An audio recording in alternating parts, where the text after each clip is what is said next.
praobservasi kelas, ya praobservasi kelas. Sebagaimana yang kita ketahui, ya dulunya itu kan sebelum kita disupervisi, ya sekarang lebih kepada observasi.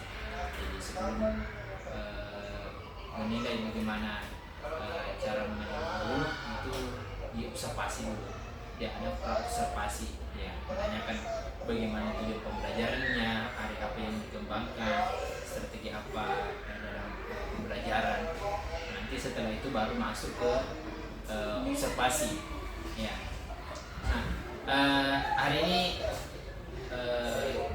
kita akan praobservasi dulu, ya. Yang pertama, saya mau tanyakan apa tujuan pembelajaran yang nanti akan Bapak laksanakan. Untuk hari ini, tujuan pembelajaran yang dicapai oleh kami yaitu siswa mampu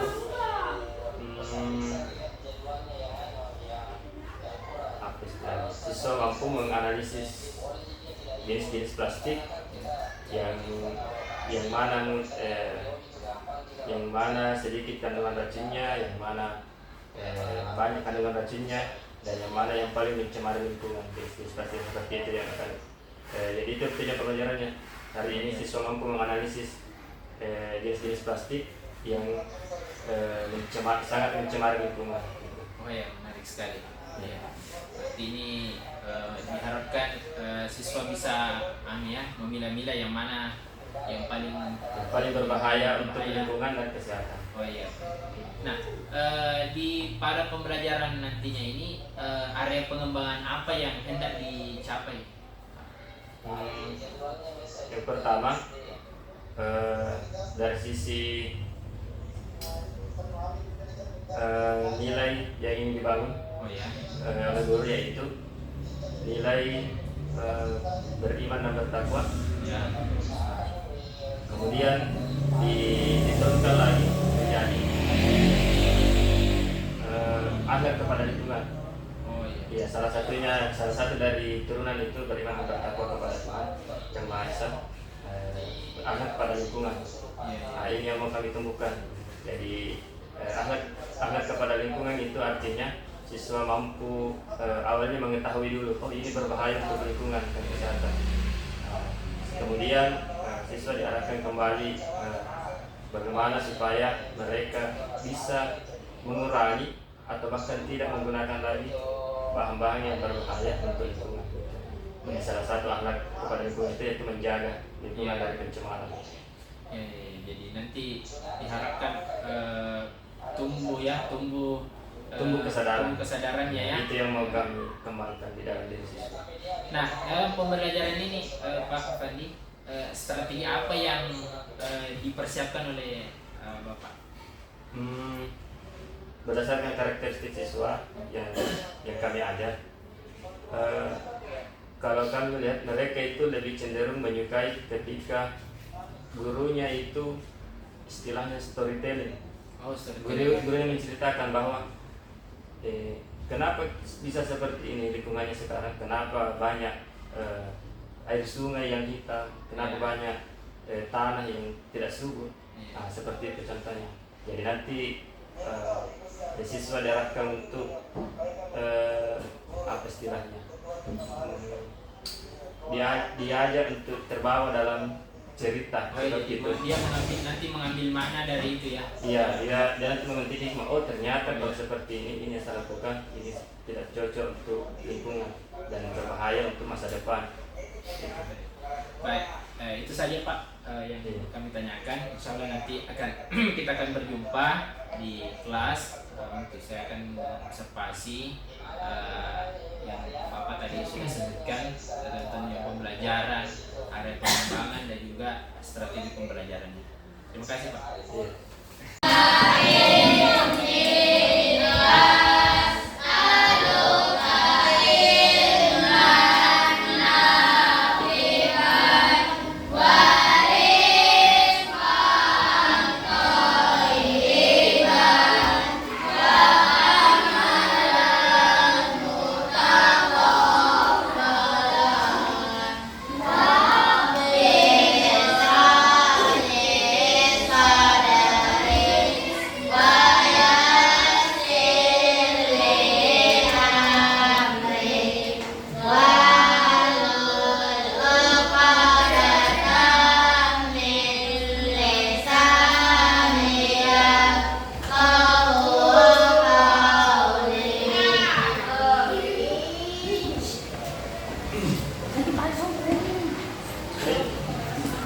Bismillahirrahmanirrahim. Assalamualaikum warahmatullahi wabarakatuh.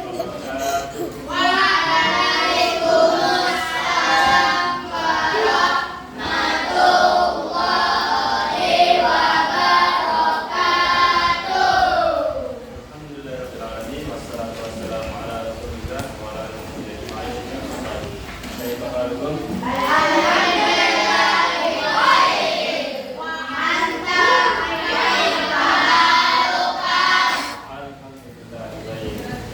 Baik.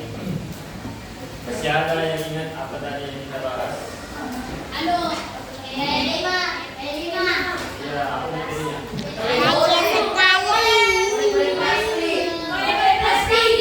Kode minuman, kode plastik, kode tupperware. Hah? Kalau program apa tadi yang dipelajari nak? Kode apa? Kode botol. Kalau kelima tentang apa? Tadi yang kita pelajari. Kelompok apa ini? Oh iya, kelompok 4. Apa tadi? Kodenya kode apa? Kode tempat-tempat. Nah, belum di tempat jawabannya. Coba kelompok 5. Kode kemasan. Kalau kelompok 2 3. Kode tumbler. Kelompok 2.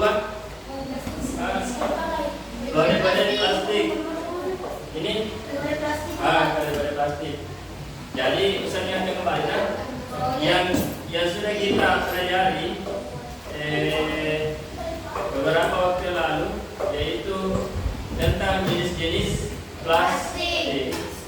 Setiap plastik itu ada kode-kodenya masing-masing. Ada PET, kodenya 1, PVC kodenya 3, PP kodenya 5, O atau order kodenya 7. Ustaz mau tanya, yang paling berbahaya yang kalian ketahui apa?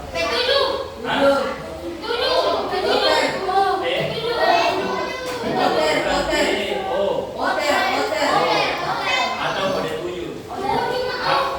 Boleh. Tapi ada lagi yang lain yang bisa selain itu?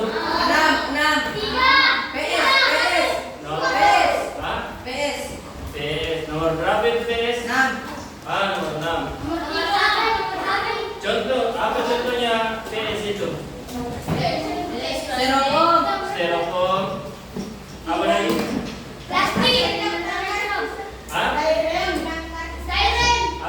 Sendok dan plastik. Apa lagi?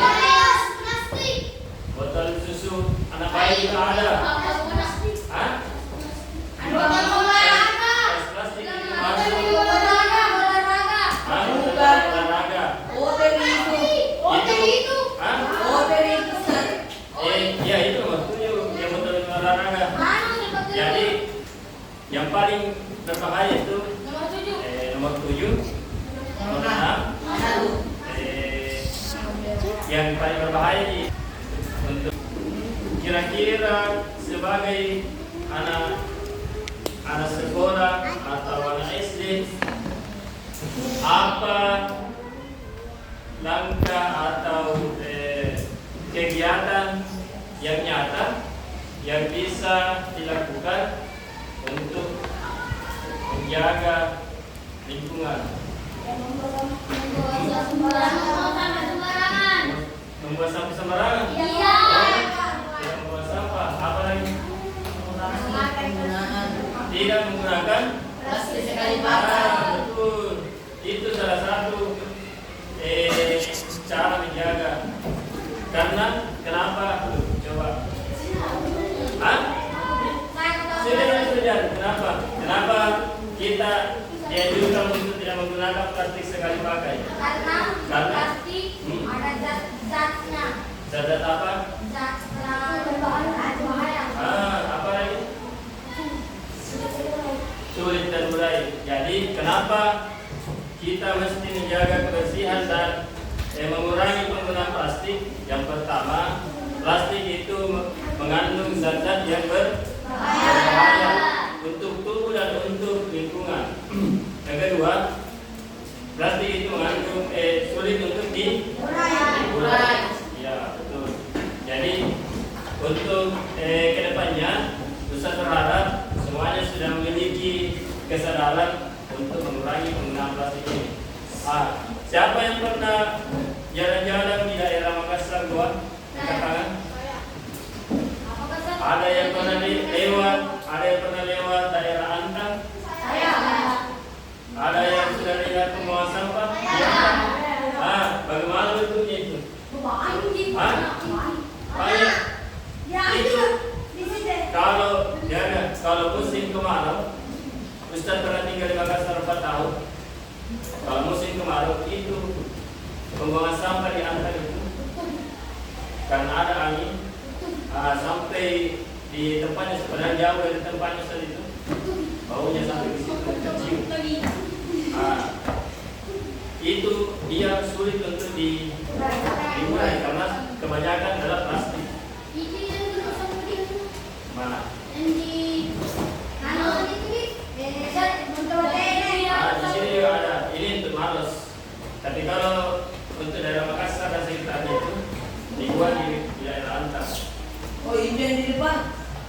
Salah satu dampak negatifnya itu yang pertama, itu kan kalau hujan, airnya tertampung itu di plastik kan?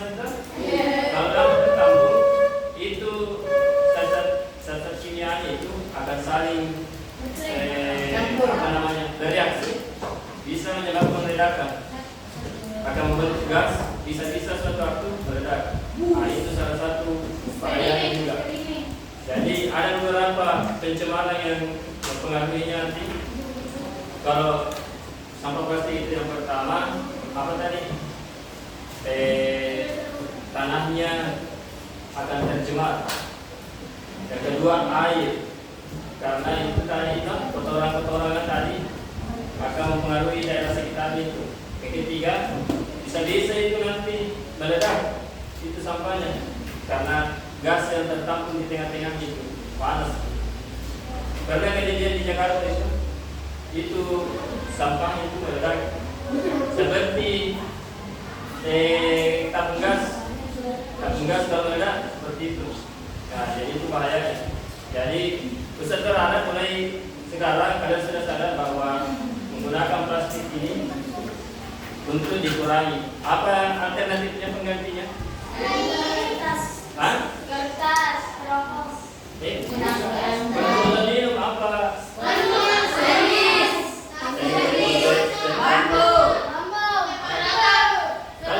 Masalahnya sekarang belum ada bambu, jadi yang gampang dibakar itu kaca stainless. Jadi kalau Oki lebih menjaga kesehatan dan untuk lingkungan, Ustaz sarankan untuk menggunakan botol tumbler atau tumbler stainless dan yang dari bahan kaca. Tapi kalau aku single kalau itu yang kaca. Itu kekurangannya. Jadi kalau kita apa? Stainless itu besi itu tidak gampang untuk pecah. Tapi tidak bocor, yang penting tidak bocor dan bisa digunakan. Itu.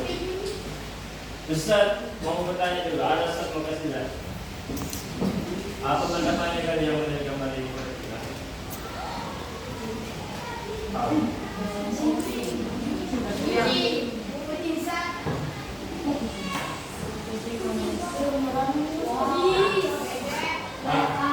Coba lihat.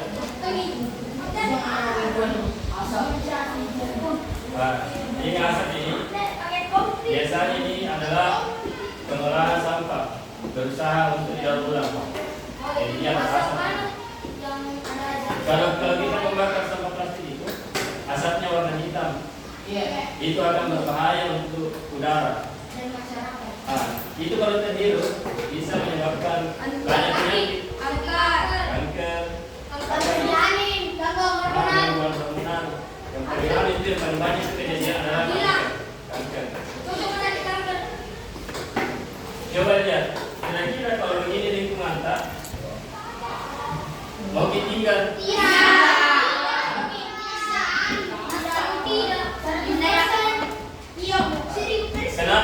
Kenapa orang-orang dulu sebelum kita banyak menggunakan plastik? Karena mereka belum memperkirakan ternyata ini plastik sulit terurai. Karena teknologinya mereka belum tahu, dibilang plastik ini tidak bisa diurai bahkan sampai ribuan tahun.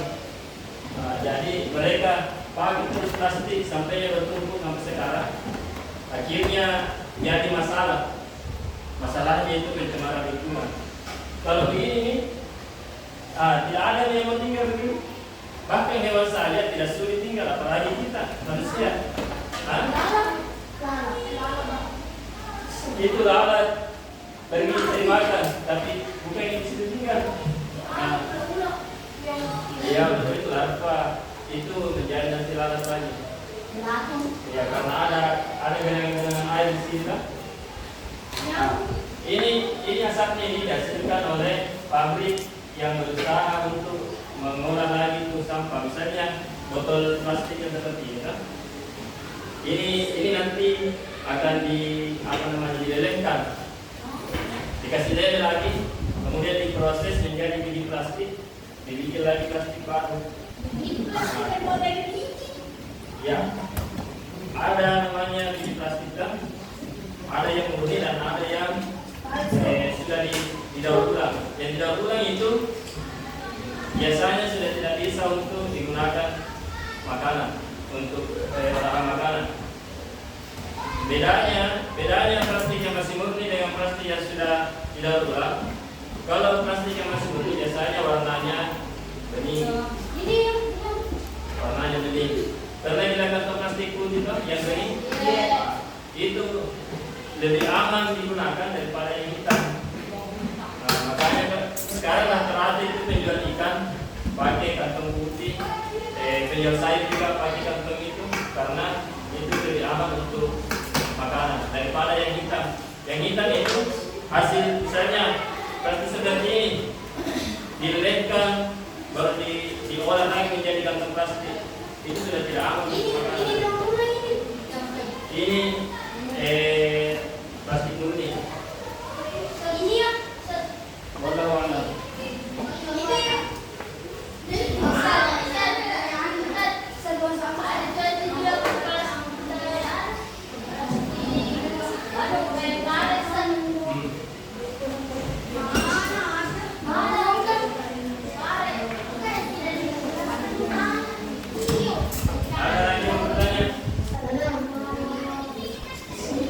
Nah itu bola yang biasa kalian beli, bola plastik. Itu hasil daur ulang. Jadi plastik tadi itu didaur ulang, dibikin jadi bola. Kalau orang ini warna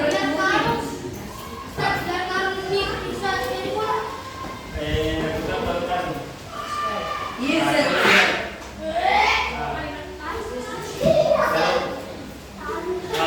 Itu plastik tadi kan kalau berkumpul lebih lama itu akan menghasilkan cairan-cairan seperti ini.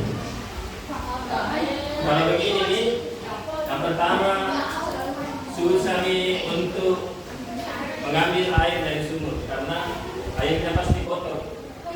Ya. Kemudian tidak ada nih sulit untuk tumbuhan berkembang biak di sini karena dia tanamnya tidak sehat, banyak racunnya. Jadi tidak ada tumbuhan bisa tumbuh di situ. Jadi apa dari dua gambar ini, apa yang bisa kita ambil pelajarannya? Ya, pesan keseluruhan. Apa? Tidak menggunakan plastik sekali pakai. Karena mengandung zat-zat yang berbahaya. Ya. Jadi paham itu? Nanti ini kita akan praktek untuk mengkampanyekan kepada teman-temannya ini yang ada di sekolah bahwa bahaya untuk menggunakan plastik sekali pakai, bahaya untuk lingkungan dan bahaya untuk diri sendiri. Satu kelompok nanti Satu poster tadi ini. Ini juga satu kelompok, satu poster lagi.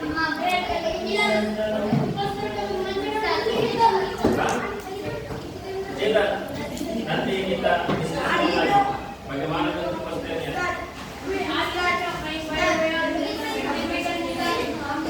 Iya, Muhammad. Coba lihat semua foto dan filmnya. Mau dia apa di bawahnya? Nomornya. Ya, pakai cara.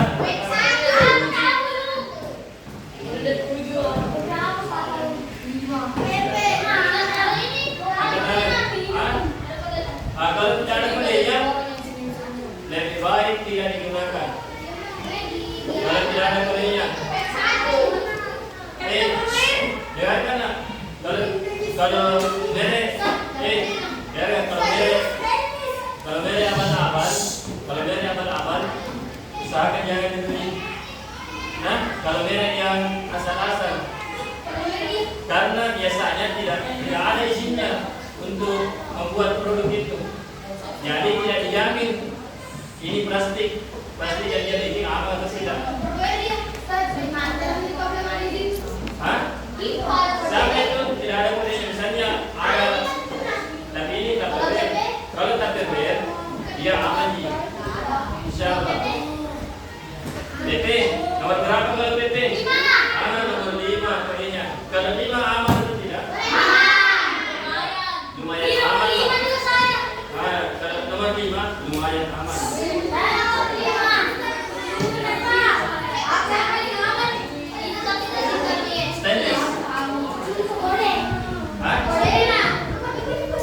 Tidak ada yang paling aman kalau plastik. Yang paling aman stainless.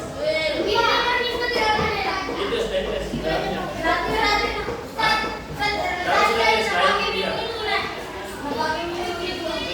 Jangan.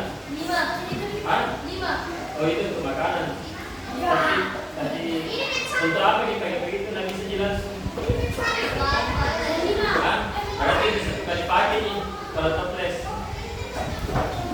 Kalau ini bentuknya moderat. Nomor 7. Apa tadi keterangannya? Nomor 7? Mengandung zat apa? Berbahaya. Racun apa tadi? Racun apa tadi namanya? Racun apa tadi namanya?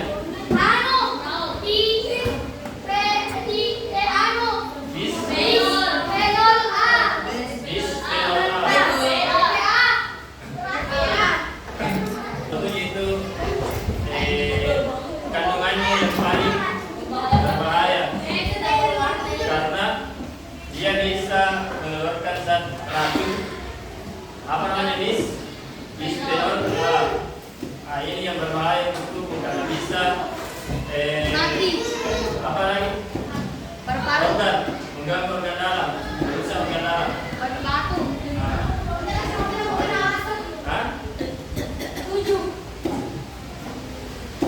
Oke.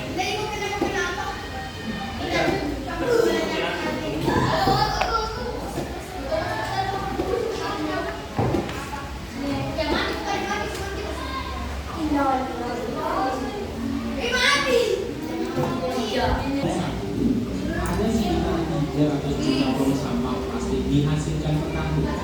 Ini berarti sekitar 820.000 ton sampah plastik diproduksi setiap harinya di dunia. Ini kira-kira daerah mana ini? Bukan, maksudnya gunung ke Pantai. daerah pantai.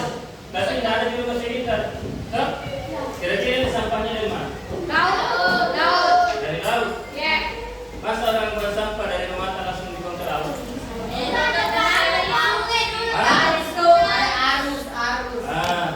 Jadi kenapa kita dilarang buang sampah sembarangan? Kalau dia buang sampah sembarangan, kalau hujan terbawa arus sampai di sungai, dari sungai masuk di laut, kemudian kalau di laut itu biasanya yang paling berbahaya adalah dimakan oleh hewan. Kemudian hewan itu ditangkap oleh nelayan, kemudian kita makan. Berarti yang kita makan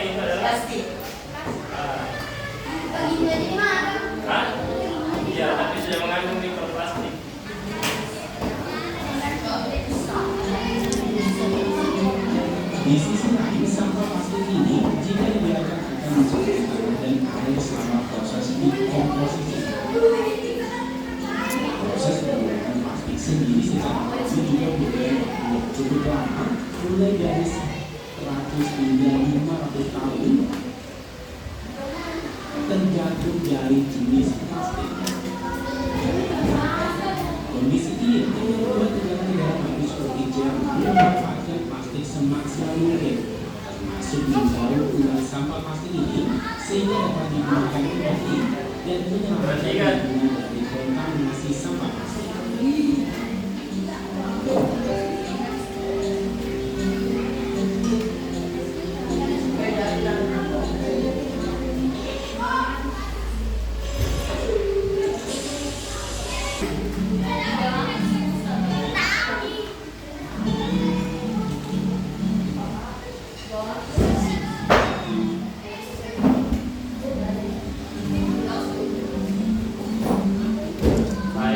Plastik ini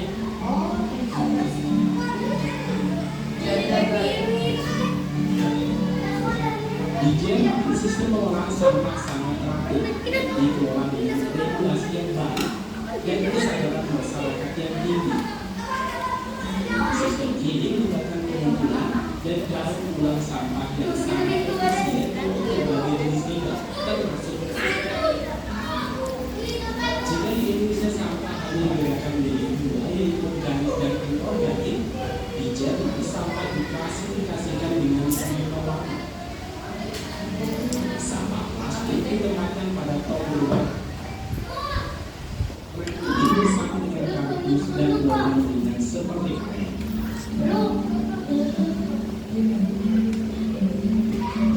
Pabrik pengolahan daur ulang sampah ini bekerja dengan menampung sampah plastik dari radius 300 km di sekitar pabrik yang mencakup 4 negara bagian di mana ada 120 ton sampah ditemukan setiap hari. Proses pertama daur ulang ini adalah proses memisahkan jenis sampah plastik dapat daur ulang dan yang tidak dapat daur ulang. Sebagian limbah kemasan kosong dibakar untuk energi di pembangkit listrik konvensional.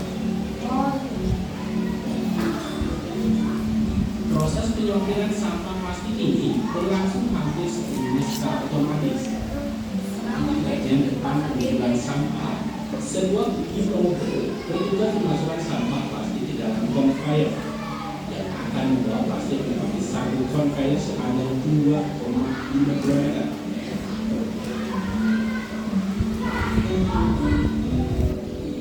Pada tahap pertama, sampah dimasukkan ke saringan terbuka. Di sini berbagai kemasan dan bahan lainnya disortir berdasarkan ukuran. Potongan yang lebih kecil jatuh melalui lubang saringan, sementara sisanya diangkut ke drum kedua. Hasil akhirnya adalah 5 aliran sampah terpisah yang berisi material dan ukuran yang berbeda.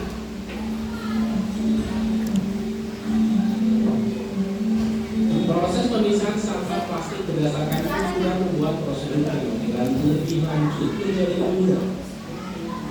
Penyortiran lanjut menggunakan semburan udara khusus, di mana semburan angin meniup material yang lebih ringan seperti kertas, timah untuk keluar dari aliran material. Penyortir udara ini menghilangkan sebagian besar foil dari aliran material ini. Ini membuat plastik keras lebih mudah disortir.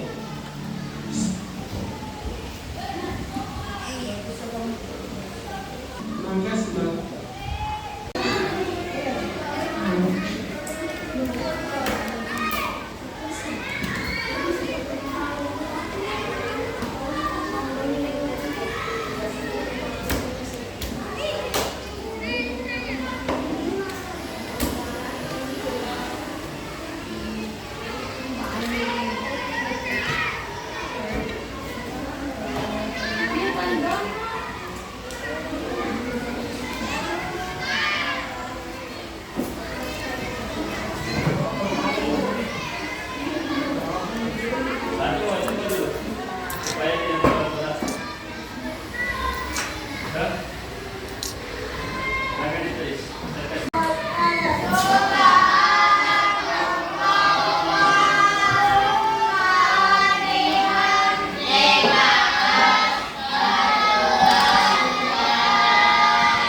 sesi supervisi untuk coaching, ya.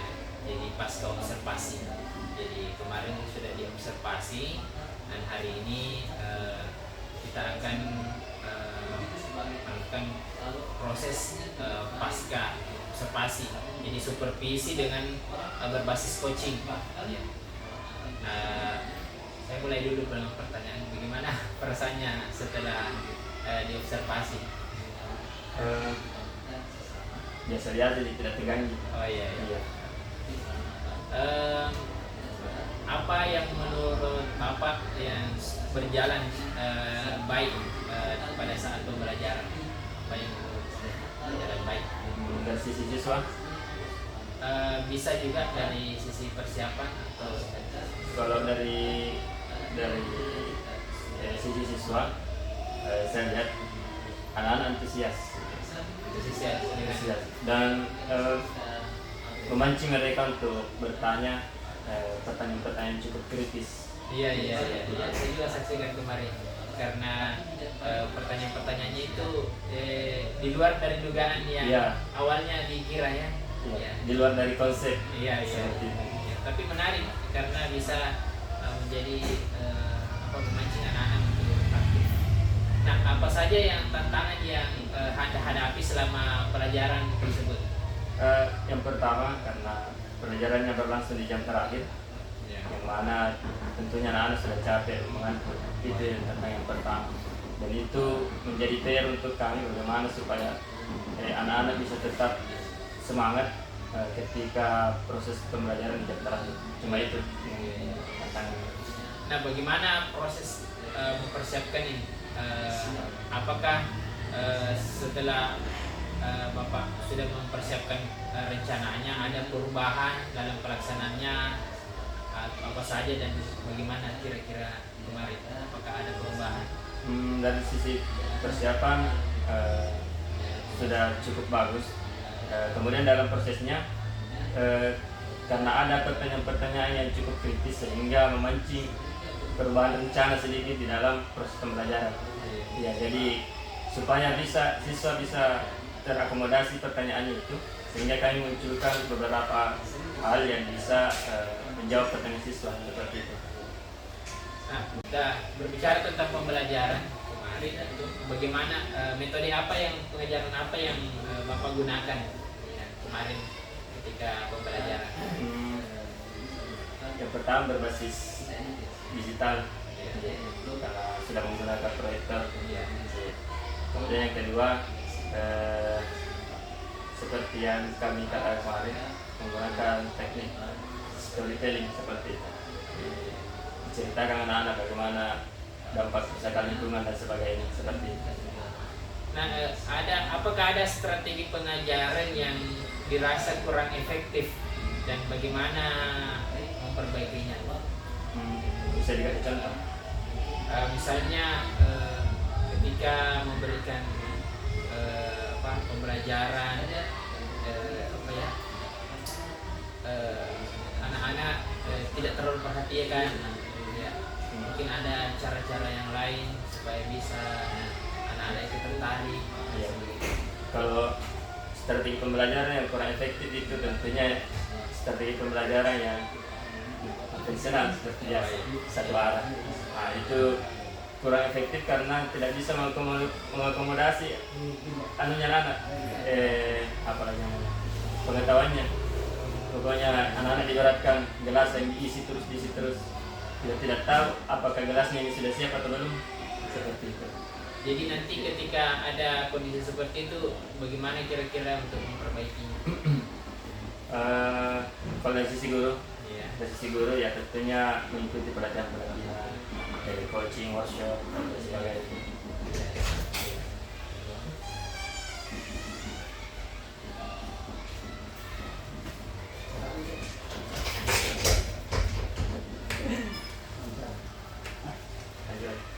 Ya, jadi apa hal yang berbeda yang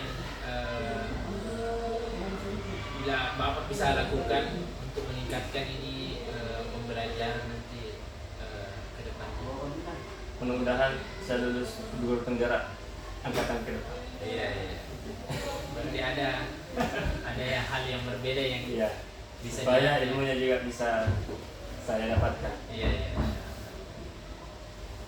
Nah, berbicara tentang pembelajaran siswa, ya.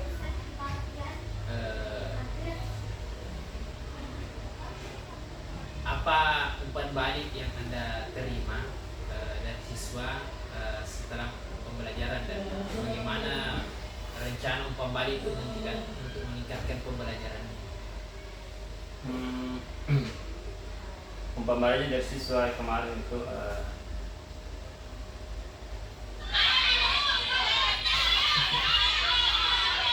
Ya, saya ulang dulu. Ya. Apa bagaimana rencana itu umpan balik dari siswa yang Anda terima dan bagaimana kira-kira bisa meningkatkan pengajaran Anda? bisa juga tanya balik. Iya. Bisa. Iya. Kalau misalnya menurut kami guru pembelajaran sudah bagus, kenapa mesti diubah? Oh ya. Iya. Ya, bisa. Berarti kalau ada tidak rencana untuk meningkatkan? Iya. Sudah bagus. Rencana mau mengembangkan diri lagi. Kalau bisa lanjut ke sini. Iya. Baiklah. Nah, berarti rencana ini pembelajaran insya Allah akan ditingkatkan ya. Iya, insya Allah. Sebagai Mudah bisa mengikuti nanti program guru penggerak, PPG, dan pelatihan-pelatihan lain. Iya. Baik Pak, terima kasih. Saya sudah merefleksikan praktik pembelajaran